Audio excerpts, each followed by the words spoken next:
বিপক্ষে যুক্তি দিবলৈ বিচাৰি মই ক'ব খুজিছো যে চাকৰিমুখী মানসিকতাই সমাজৰ অৰ্থনৈতিক উন্নয়নত প্ৰাচীৰ ৰূপে থিয় দিয়া নাই।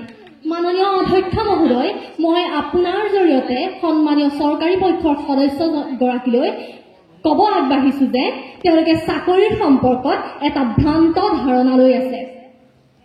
বিখ্যাত অৰ্থনীতিবিদ আলফ্ৰেড মাৰ্চেলে তেওঁৰ এটা সংজ্ঞাত কৈছিল যে চাকৰি মানে হৈছে কৰ্মসংস্থাপন। মাননীয় অধ্যক্ষ মহোদয়, মই আপোনাৰ দৃষ্টি আকৰ্ষণ কৰি ক'ব খুজিছো যে এগৰাকী ব্যক্তিৰ উন্নতি হলেহে এখন সমাজৰ উন্নতি হ'ব। সেই কথা হয়তো সন্মানীয় চৰকাৰী পক্ষৰ সদস্যগৰাকীয়ে পাহৰি গৈছে। আজি এই সদনৰ মজিয়াত মই বিপক্ষে যুক্তি দাঙি ধৰিবলৈ অহাৰ আঁৰত কেইবাটাও কাৰণ আছে। তাৰ এটা কাৰণ হৈছে মই নিজেই এগৰাকী চাকৰিমুখী মানসিকতা থকা ছাত্ৰী। যেতিয়ালৈকে মোৰ পিতৃ মাতৃয়ে এটা চাকৰিৰ দ্বাৰা কৰ্মসংস্থাপিত হোৱা নাছিল তেতিয়ালৈকে মই নিজেই দৰিদ্ৰতাৰ কবলত বুৰ গৈ থাকিবলগীয়া হৈছিল। এটা চাকৰিৰ মূল্য কিমান সেয়া হয়তো বিপক্ষে যুক্তি দাঙি ধৰিবলৈ অহা তাৰ্কিকগৰাকীৰহে জ্ঞাত। দ্বিতীয়তে, মাননীয় অধ্যক্ষ মহোদয়, মই মোৰ বিৰোধী পক্ষৰ সদস্যগৰাকীক ক'ব বিচাৰিছো, যিদৰে বহল হলেই সাগৰ নহয় ঠিক তেনেদৰে কথা ক'লেই যুক্তি নহয়।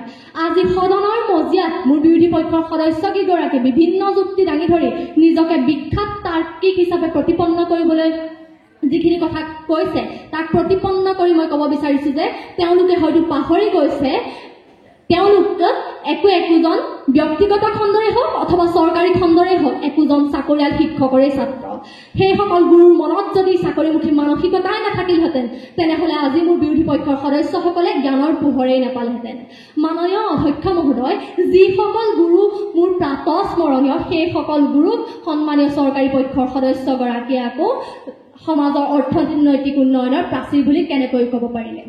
তৃতীয়তে, সন্মানীয় চৰকাৰী পক্ষৰ সদস্যগৰাকীয়ে প্ৰেছাৰ কুকাৰত শিলগুটি ভজাৰ প্ৰয়াস কৰি যিখিনি যুক্তি দাঙি ধৰিছে তাক প্ৰতিপন্ন কৰি মই ক'ব বিচাৰিছো যে 1951 চনৰ প্ৰথম পঞ্চবাৰ্ষিকী পৰিকল্পনাকে ধৰি যোৱা প্ৰায় 60 বছৰ ধৰি অব্যাহত থকা পৰিকল্পনা ভিত্তিক উন্নয়নৰ প্ৰচেষ্টাত আজি সমাজৰ অৰ্থনীতিত যথেষ্ট অৰিহণা যোগাইছে।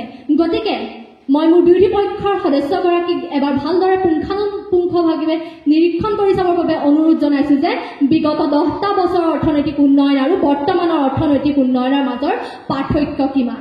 মাননীয় অধ্যক্ষ মহোদয়, মই দি ক'ব পাৰোঁ যে বৰ্তমান সমাজৰ সকলো লোকেই চাকৰিমুখী নহয়। যদিহে সকলো চাকৰিমুখীয়ে হ'লহেঁতেন তেনেহ'লে ভাৰতৰ 70% লোক কৃষিজীৱী বুলি ক'তো উল্লেখ নাথাকিলেহেঁতেন। যদিহে সকলো চাকৰিমুখীয়ে হ'লহেঁতেন তেনেহ'লে 3,30,00,000 লোক লঘু আৰু গুৰু উদ্যোগসমূহত নিয়োজিত হৈ নাথাকিলেহেঁতেন। বৰ্তমান সমাজৰ 80% লোকেই নিম্ন মধ্যবিত্ত শ্ৰেণীৰ। এই নিম্ন মধ্যবিত্ত শ্ৰেণীৰ মধ্যমীয়া ছাত্ৰ ছাত্ৰীসকলৰ মনত যদি চাকৰিমুখী মানসিকতাই নাথাকে তেনেহ'লে এদিন তেওঁলোকে আনুষ্ঠানিক উচ্চ শিক্ষা ল'বৰ বাবেও ইচ্ছুক নহ'ব। মাননীয় অধ্যক্ষ মহোদয়, মনত ভুল ধাৰণালৈ মতিভ্ৰম হৈ থকা সন্মানীয় চৰকাৰী পক্ষৰ সদস্যগৰাকীক মই ক'ব বিচাৰিছো যে সন্মানীয় চৰকাৰী পক্ষৰ সদস্যগৰাকীলৈ মই এটা প্ৰশ্ন আগবঢ়াব বিচাৰিছো যে যিহেতু তেওঁ বিভিন্ন তথ্যৰ বিভিন্ন যুক্তি আগবঢ়াইছে যে বৰ্তমান সমাজৰ কিমান শতাংশ লোক চাকৰিমুখী বুলি তেওঁ ক'ব বিচাৰিব। মাননীয় অধ্যক্ষ মহোদয়, শেষত চাকৰিমুখী শিক্ষক, চিকিৎসক বা আন পদাধিকাৰীসকল যিসকল আমাৰ সমাজৰ গৌৰৱ, ভৱিষ্যত প্ৰজন্মৰ বাবে প্ৰেৰণাৰ উৎস, তেওঁলোকক বিৰোধী পক্ষই সমাজৰ অৰ্থনৈতিক উন্নয়নৰ প্ৰাচীৰ বুলি অভিহিত কৰি যাতে ভৱিষ্যত প্ৰজন্মক অন্ধকাৰৰ মাজলৈ ঠেলি নিদিয়ে তাৰ বাবে কৰজোৰে অনুৰোধ কৰিছো। কথাতে কয় নহয় বোলে, অজ্ঞানীক জ্ঞান দিলো মনত পালো কষ্ট, কণীবোৰ ফুটাই দি বাহু কৰিলো নষ্ট।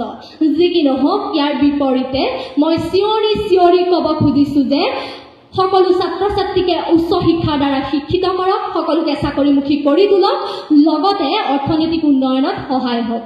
সদৌ শেষত আজি সদনত উত্থাপিত বিধেয়কখন বাতিল কৰিবৰ বাবে অনুৰোধ জনাই মই মোৰ বিৰোধী পক্ষৰ সদস্যগৰাকীক মোৰ সৈতে একমত হ'বৰ বাবে আহ্বান জনাইছো।